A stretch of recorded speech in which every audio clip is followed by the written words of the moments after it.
생계를 책임지거나 가족을 돌보는 청년들을 위한 가족 돌봄 청소년 청년 지원 조례안이 최근 인천시 의회에서 발의됐습니다. 네, 어떤 내용의 조례이고 또 왜 발의된 건지 해당 조례안을 대표 발의한 유경희 인천시 의원 전화 연결해서 관련 이야기 자세히 나눠보겠습니다. 의원님, 먼저 해당 조례안의 취지에 관해서 좀 설명해 주실까요?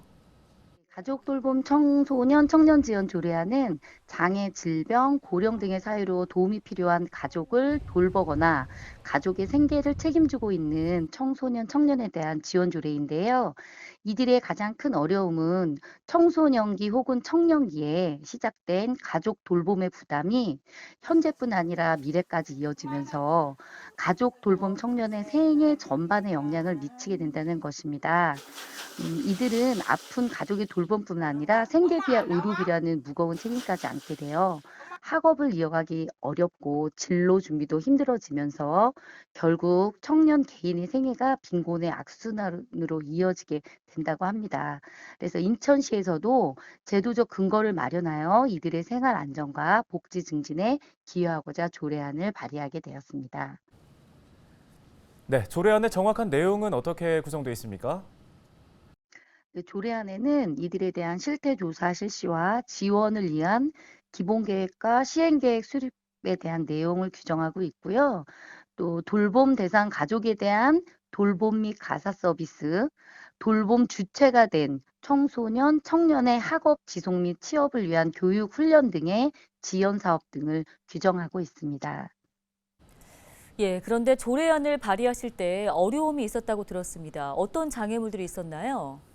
네, 저는 올 초부터 가족 돌봄 청소년 청년에 관련하여 조례를 준비하면서 토론회도 진행하고 몇 개의 관련 부서와 의견을 나누기도 했었는데요.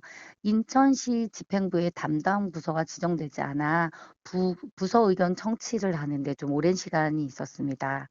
그래서 이러한 내용을 담아 지난 8월 임시회에서는 가족 돌봄 청년 지원 관련하여 5분 발언을 하기도 했습니다.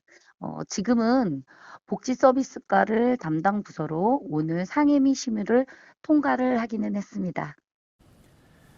네, 끝으로 해당 조례안이 앞으로 인천시에 미칠 긍정적인 영향도 한번 설명해 주시죠. 가족 돌봄 청소년 청년은 그 대상이 청소년 청년이라는 연령의 특수성이 존재하기 때문에 그 존재가 잘 드러나지 않아서 발굴 자체가 좀 힘든 상황입니다. 그래서 이들에 대한 실태 조사를 통해서 지원 대상을 발굴한다는 자체에도 큰 긍정적인 의미가 있을 것 같고요. 발굴 후에 이들의 이 지원 대상자들의 삶의 전반에 지자체에서 관심을 갖고 적합한 지원 사업을 할 수 있는 긍정적인 영향이 있다라고 봅니다.